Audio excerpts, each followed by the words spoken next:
No manga spoilers. So you anime watchers, you're good. Even though I don't know why you still exist, even especially at this time. Come over to the good side, man. Come. You could be experiencing peak, but you're just sitting here watching PNGs, man. I don't know.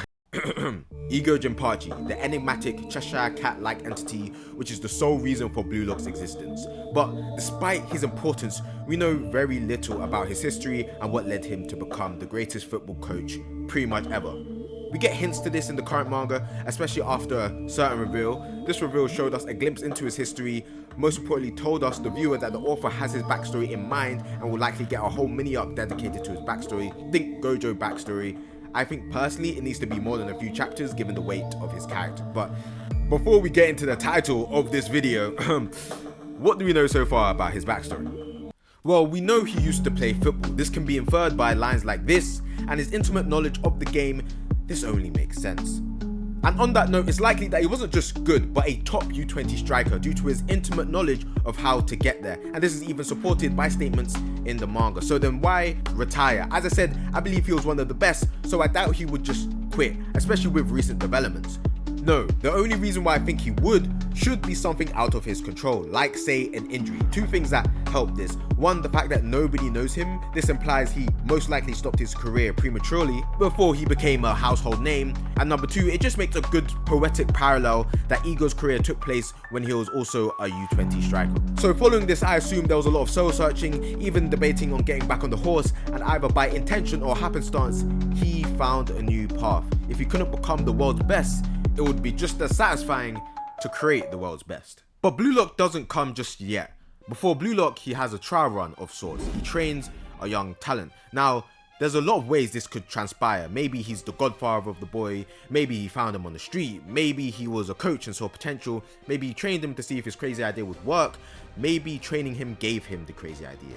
Either way, this kid would be Ego's first lump of talent, which he would try to mold into the world's best striker, a secret apprentice. Now, right now it sounds a little too baseless, so let me try to add some more meat onto this theory as to why it fits the story so well. The foremost reason is that Ego is a perfect coach, so perfect in fact that the author states that everything Ego says is supposed to be right, and thus Ego is the highest authority when it comes to football, especially strikers.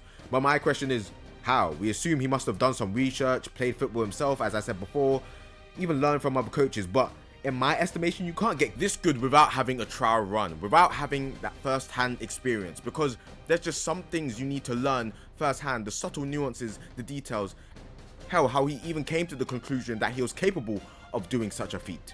Maybe this is a part of why he was given such a lofty budget in the first place. I'm sure they didn't give him all of this money based on blind faith. No, for all this to make sense, in my opinion, he must have produced some kind of result in the past. And to be fair, there are likely other factors which contributed to this, like connections he had made in the past, especially with that man. But since this is Blue Lock and other reasons I'll get into, it only makes sense that he trained a single striker. And I actually have an idea who this striker is. And who this striker is, well, I think that'll end up being the other New Gen 11 striker. A quick reminder, New Gen 11s are players who sit at the absolute pinnacle of the U20 world. They represent the future of football, with Hitoshi Sai being the first person we get to see. And it's widely accepted in the community that the reason why it's called New Gen 11, not New Gen 10 or New Gen 12, is each member is designated each position on the pitch. And it would make the most sense, especially in a story about strikers, that there's at least one more New Gen 11 striker, with the other one being revealed in the manga. Personally, I think there'll be two of each position, so 2 strikers, 2 midfielders, 2 wingers, 2 wing backs, 2 fullbacks, and 1 goalie. It just makes sense. And because this is Blue Lock, there might be a disproportionate amount of strikers compared to the other positions on the pitch, but I see that we will at least get 2. And this one that I'm talking about will be better than the one that we're seeing in the manga. And this is mainly because of simple power progression. And the other New Gen 11 being Ego's old protege works double time, giving him a connection to the main cast and an interesting reason to why he's one of the best U20 strikers. And yeah, Kanashiro could just have him spawn in and the other characters be like, whoa, he's really talented like the other New Gen 11 striker. But this is potentially one of the main bosses and the final world-class striker in the U20 World Cup. And as this is a story about strikers, I think they got to do something special for him. And what better than having the reason why he is so good is that he's essentially the prototype, the alpha test, the original Blue Locker. Someone that knows almost all of Ego's teachings. I don't know, I think that's sick. And if I'm wrong, I hope someone sends this to Kanashiro so he can change it. And in terms of backstory, I think him having a falling out with Ego makes sense as tension, as drama, and as an interesting element to their dynamic. And this may be why the Blue Lockers win, because he didn't fully align with Ego's teachings. Because as we know, Ego is the all-seeing god in this manga.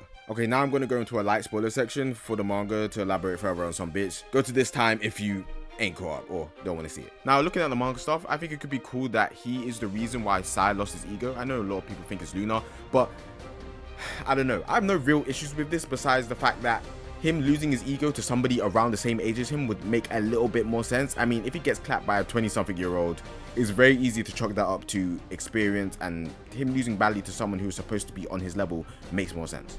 And that's for the concrete stuff. Let's get a little bit more creative, a little bit more fanficky. In the preceding section, it won't be a theory as much, just giving you an idea of what type of abilities this man will have, or could have. When making a striker at this point in the story, it's pretty hard. So many abilities have been explored and utilized. Fast shot, long shot, curve shot, fake shot. A lot of these have been done, and we've got to get more creative to have someone be strong. There is a very integral binary decision to make with this striker, that being, is he an instinctual player or a rational player? Obviously, you got your instinctual players like Bartra, Nagi, Zantetsu, or your rational players like Ryo, Isagi, Nico. At first, I thought of him being a rational player would work, as it's Ego's apprentice, and Ego is probably the most logical person we've seen, and most likely a world-type egoist, as we've seen many parallels towards Isagi. And it would serve as a great contrast to Isagi, but I reasoned against that because we already have so many Isagi clones. Rin, Nico, that other guy that if you've read the manga, you know who I'm talking about. So if anything, I think he should be a reflection of Nagi and Isagi, a very, very talented person who also has extreme intelligence. And also one other thing from Isagi, which we will talk about in a second. And I think this character should be the most egotistical, self-driven person in the show. And I think he'll be the combination of the top Blue Lock strikers' strongest weapons. One of the main ones being is that he'll also be an adaptability genius, but not exactly the same as Isagi. He will have multiple weapons, and these will all coalesce into a playing style without form. He will have no set playing style and change depending on the team he faces.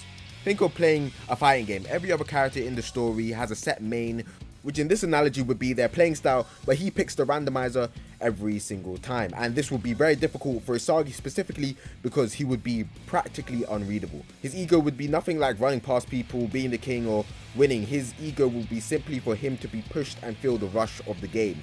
An ever-changing entity who lives for a challenge. He is extremely gifted, and because of that, he'll often change his playing style mid-match in order to get a challenge, and giving himself restrictions to enhance the challenge. So he's an adaptability genius like Isagi, but he's so talented, he uses it just to try new stuff instead of actually trying to beat someone.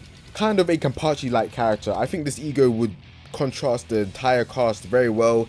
He'll be kind of like Ryo, but not copying. He's taking inspiration and then making his own thing, and he would have the most weapons in the show. He'll do stuff like score in his own net, force 3v1s, only use his weak foot, and the ways you could beat him is by either making him underestimate you or have someone who's just ridiculously physically adept to force him into his natural playing style.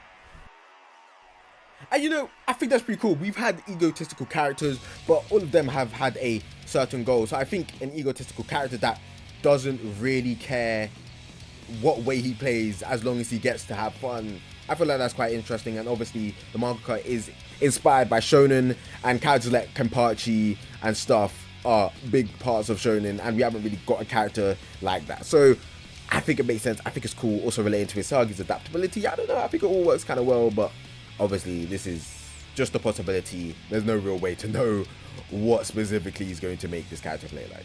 But yeah, that's pretty much it for the video, and even though at this point in the story this might be kind of a reach, come on, you can't say that that wouldn't be sick. I thought it was just a fun idea and I needed to share it. But tell me what you think about the theory, and regardless if it's Ego's apprentice, tell me what you think the new Gen 11 striker will play like. I've got a couple more Blue Lock videos locked in the chamber. I've got the Kuroko X Blue Lock video, which is coming soon, and also a video about creating domain expansions for characters that don't have them for JJK, which has been locked in the basement for too long. But yeah, anyway, let that outro play, man. Cause I see next time, oh shit, why you wanna throw shit by? Go away, cause you so sorry, you so